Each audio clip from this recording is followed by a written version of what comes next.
Hey everyone, Sarah here, back with another video. So today is the next video in the story structure series where we cover just different types of story structure.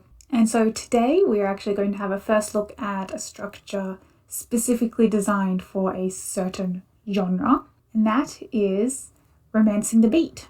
So what is Romancing the Beat? I'm sure most people have heard of it. It's basically a story structure specifically designed for romance novels. It was created by Gwen Haye, a romance author and editor. And basically it's her way of setting up the flow or the beat structure, the act structure of a romance story or a romance plot. So in her structure, it is set out into 4 different sort of acts. I mean, you could, if you wanted to, break it up into 3 instead. Like you could just stick 2 and 3 together to make like one large middle section, like in the 3-act structure. But the way she structures it, it's much more evenly spread out over 4 sections. So first, I'll just run through the names that she gives the acts and then the actual beats themselves. And then after that, we'll have a look at what each beat actually is. Okay, so first we have Act 1, which is the setup.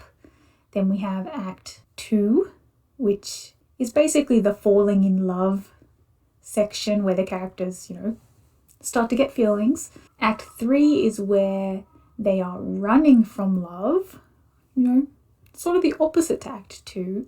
And then Act 4 is basically the conclusion of the story. I call it getting the cake, but...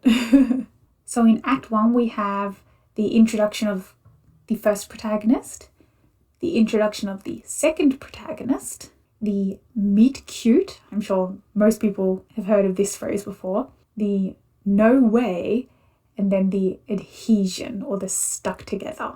So first, let's just go over those. First part of Act 1, the first beat of Act 1, is introducing character 1, or the first protagonist.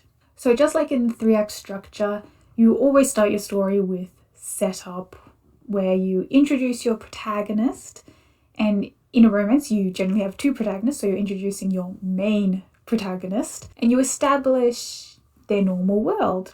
You also have to hint at their inner conflict, the external conflict that is going to appear in the story, all of that stuff, just like in the 3-act structure.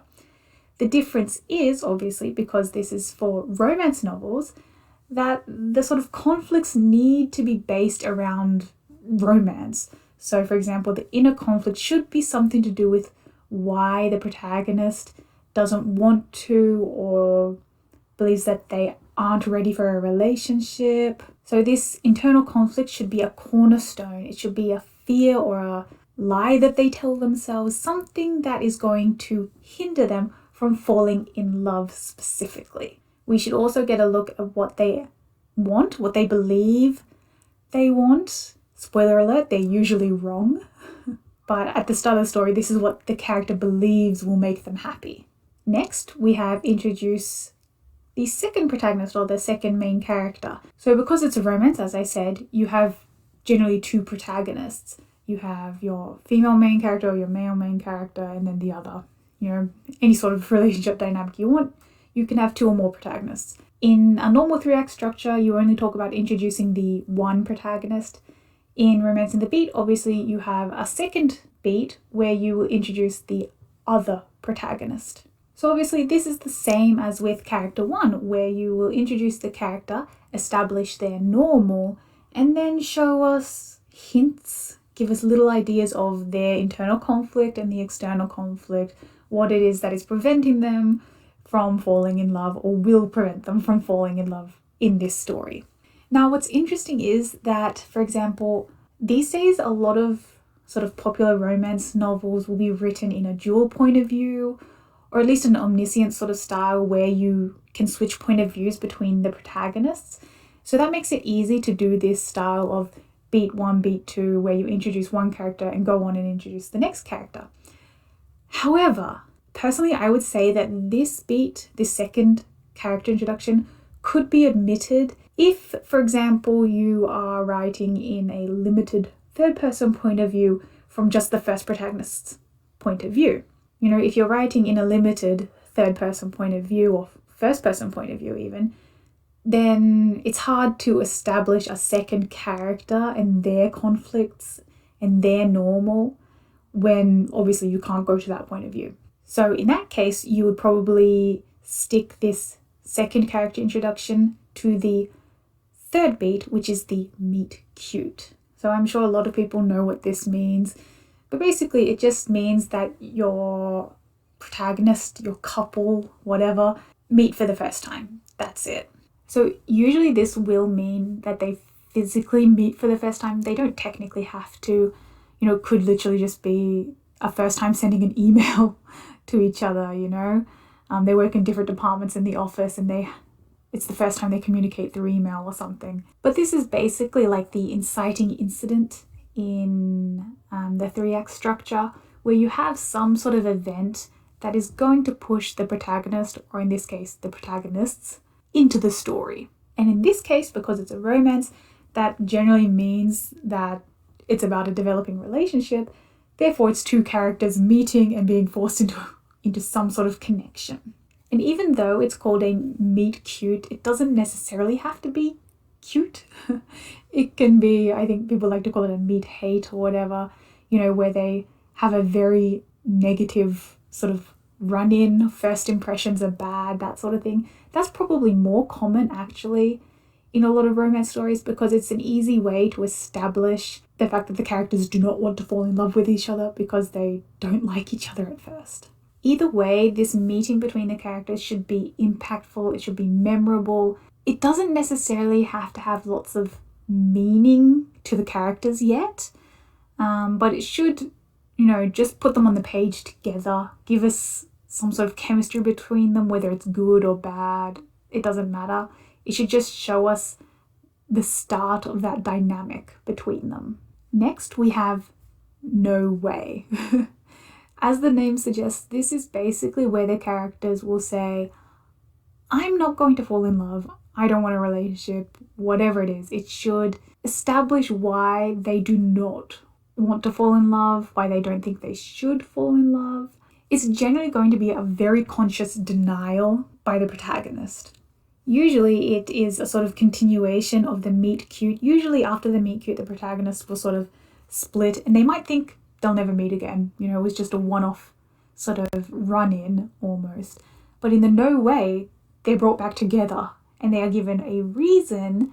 Usually it's actually an external reason at this point about why they don't want to be together. For example, if in the meet cute, the protagonists, you know, they were in line at a coffee shop, started talking, there's a bit of banter, whatever, and then they just part ways. But then in the no way, we find out that, oh, hang on, this cute guy that the protagonist was talking to in the coffee shop is her new boss. That creates an external conflict and a no way for the protagonist. She doesn't want to get into a relationship or be involved with anyone from work. Maybe it's happened before and she got hurt.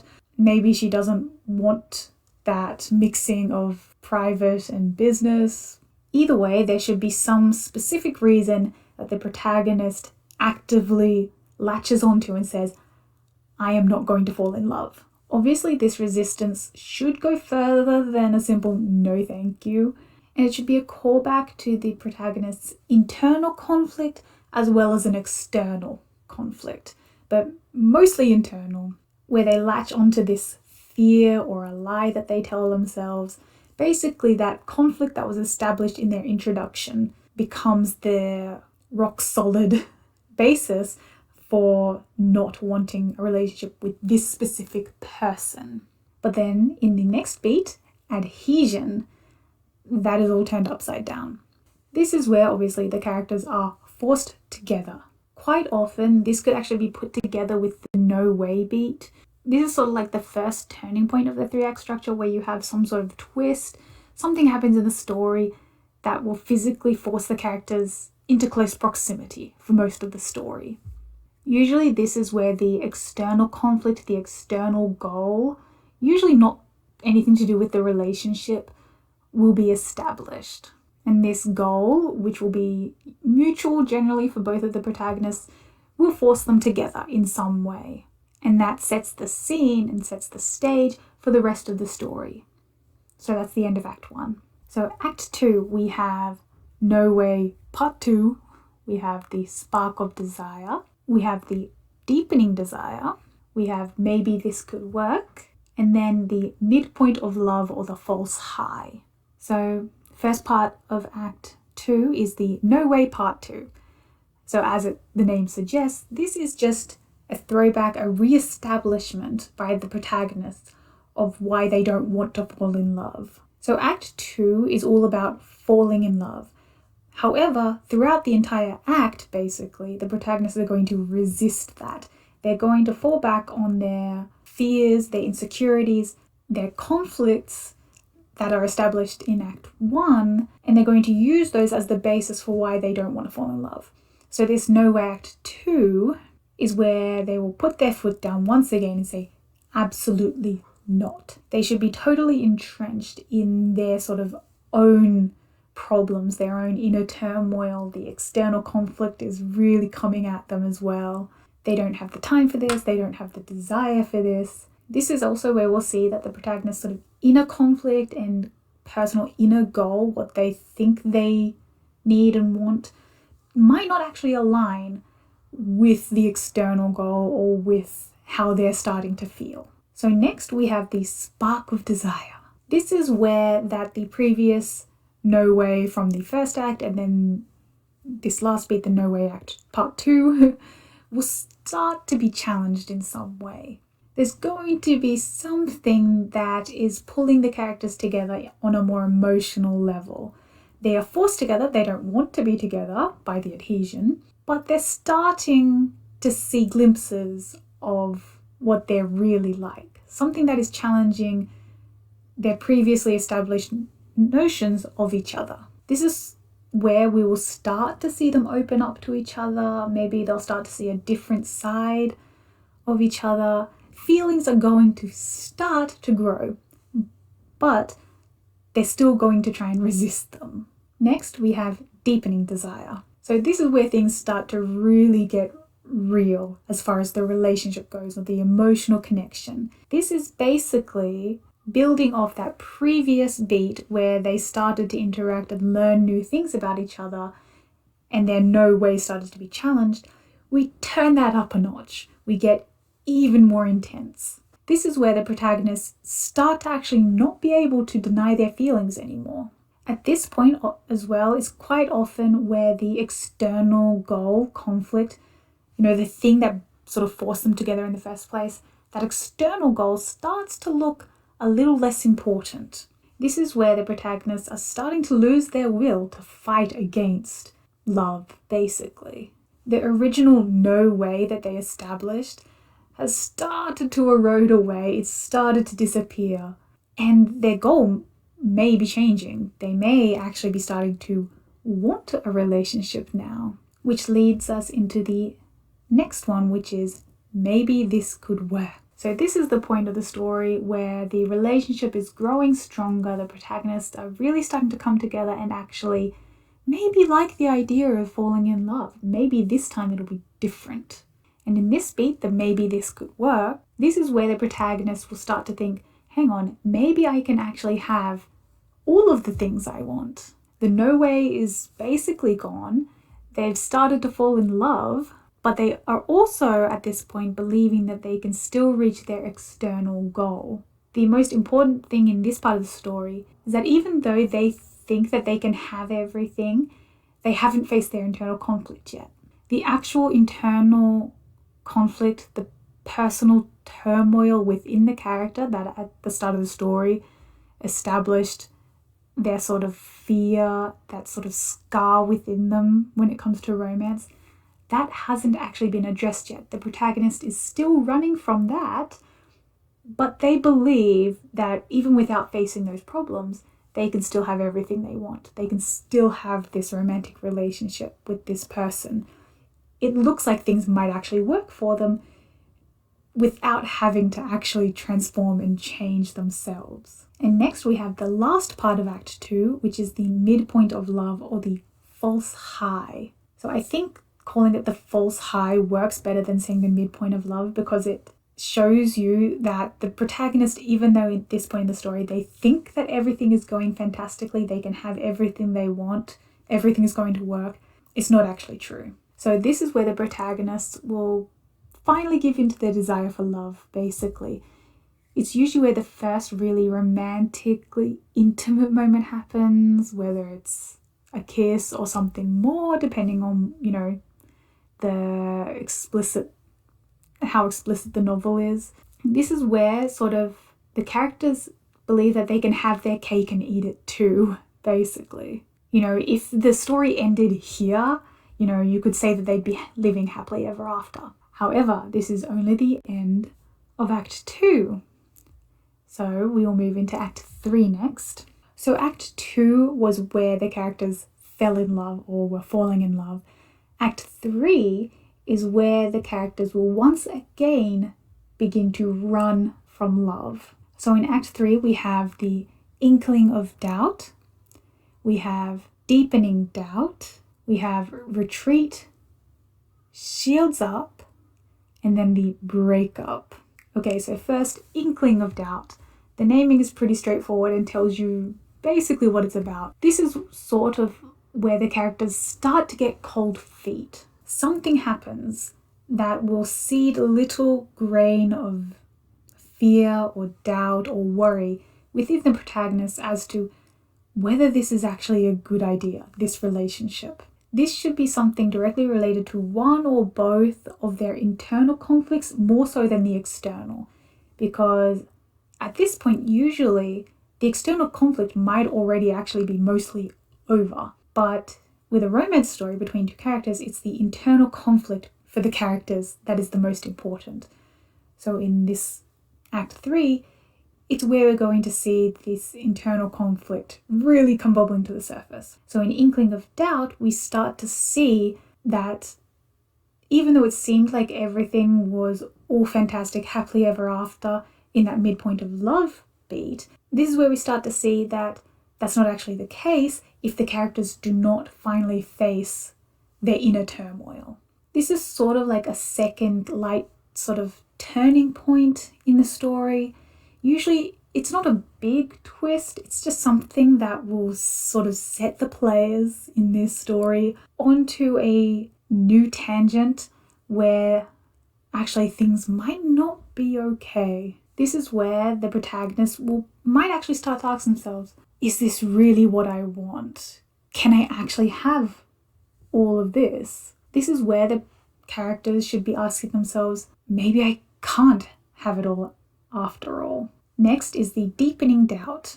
So just like in Act 2 where we had the inkling of desire and then deepening desire, this is sort of basically like the opposite to that, in that we have the inkling of doubt and now deepening doubt. So this deepening doubt basically just plays on the previous beat. It plays on that fear, that doubt, that inner conflict bubbling to the surface, and dials it up a notch.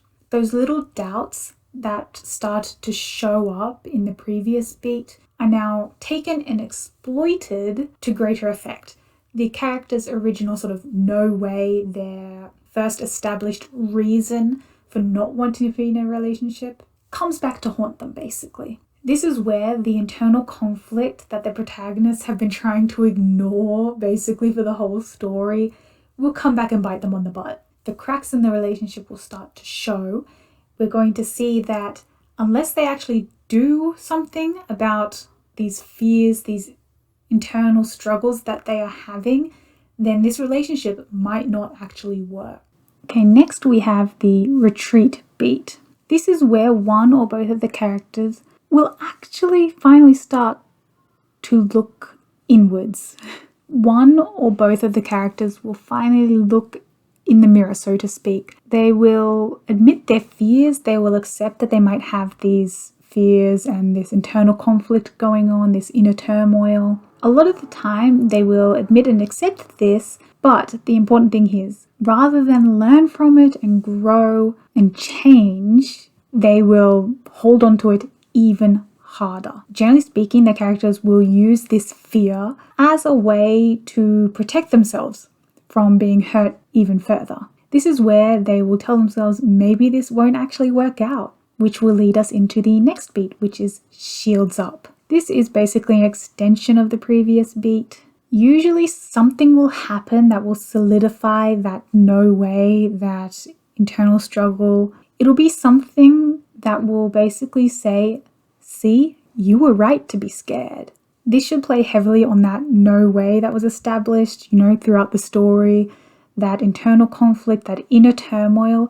It should be something that knocks them down and will basically tell them, you are wrong for thinking that this could work. It's not going to happen. Which will bring us to the next beat, which is the breakup. So this can be a bit contentious. A lot of readers and writers alike will say that they don't like a third act breakup.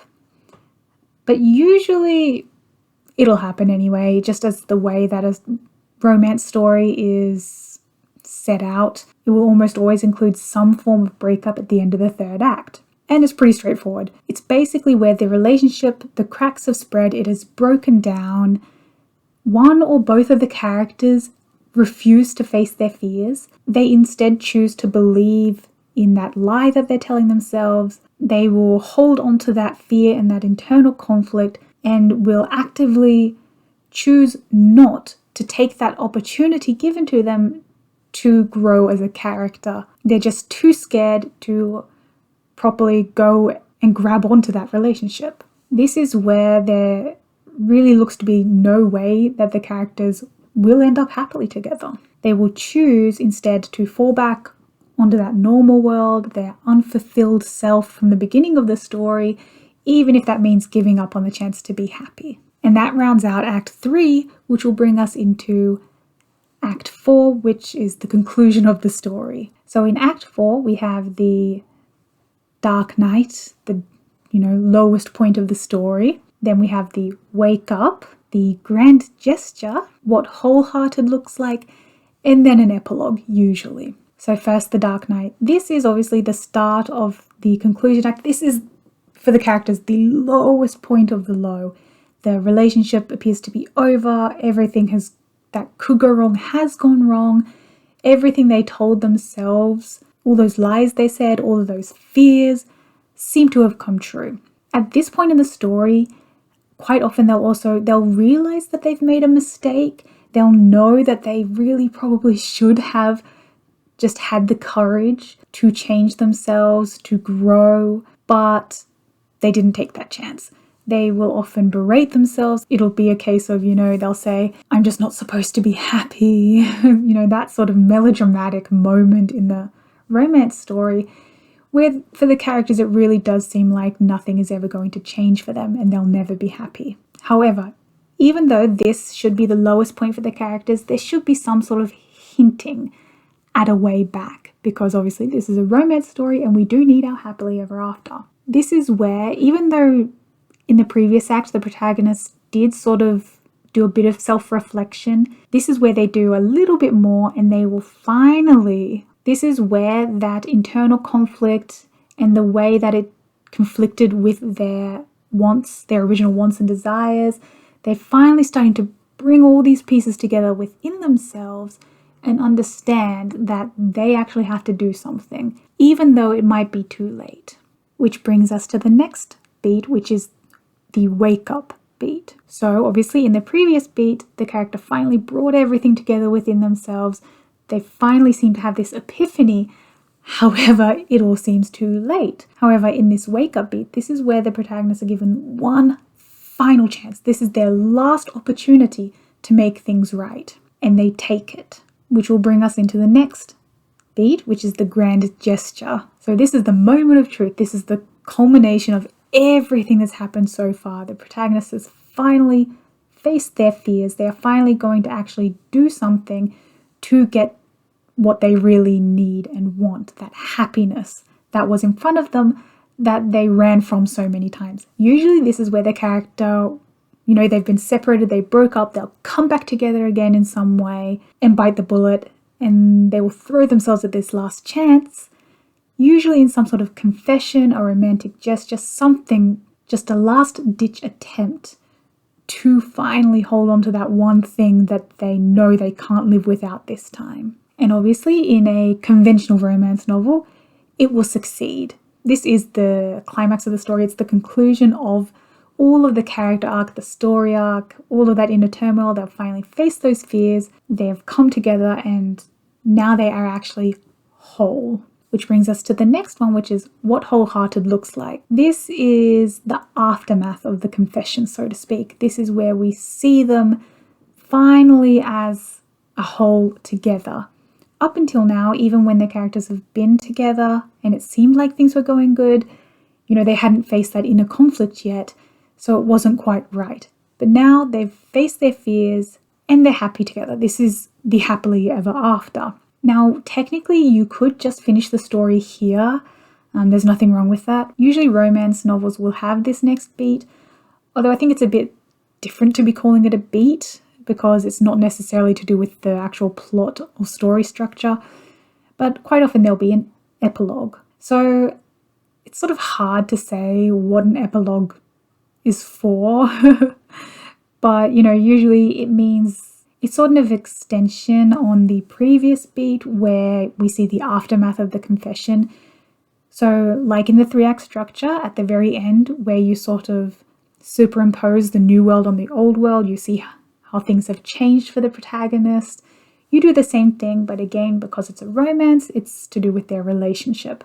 Usually this will be set sometime in the future, not usually super far in the future, couple of months, maybe at most a year later, you'll see a lot, but there's no strict, rules about it or anything. If anything, you don't even need an epilogue, but a lot of readers enjoy epilogues because they want to see the characters finally being happy, and you do that with an epilogue. And so if, for example, this was part of a series, this is where you would sort of start to set up those hints at conflict for the next book, but that obviously depends on whether you're writing a standalone or a series or what, but that's another matter totally. So yes, that's it for Romancing the Beat. It's a pretty long structure.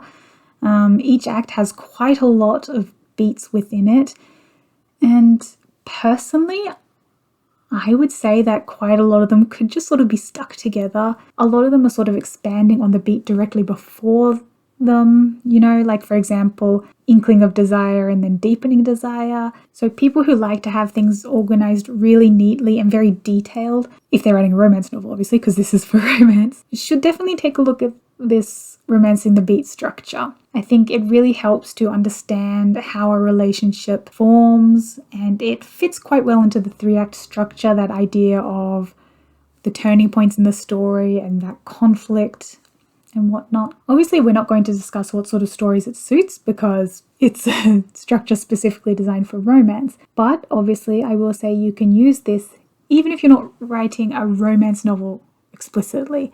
For example, if you're writing a mystery novel, but it has a strong romance subplot or something like that, you can use this structure to help establish a satisfying romance subplot. Obviously, if it's only a subplot, you don't need to be so explicitly detailed in using all of these beats, but it is a good sort of roadmap to help you establish what would be satisfying as far as a romance goes, even if you're not explicitly writing a romance novel. Also, obviously, even though there is external conflict, this structure obviously focuses more on the characters and their inner conflict and how it's that inner turmoil that is preventing them from reaching that end goal of happily ever after.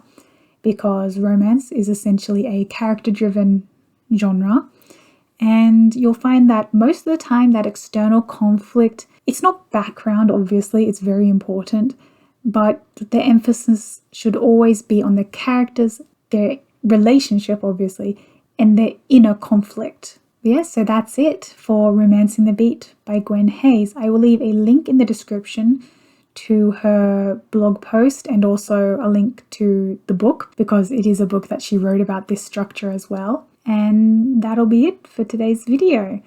So I hope it helped. If it did, like and subscribe. Turn on notifications too, so you know when the next video is coming out. If you have any thoughts or opinions, or there's anything you want to hear me talk about in a different video, just leave a comment below because I do read them. But yes, until the next video, keep those fingers on the keyboard, and I'll see you next time. Bye.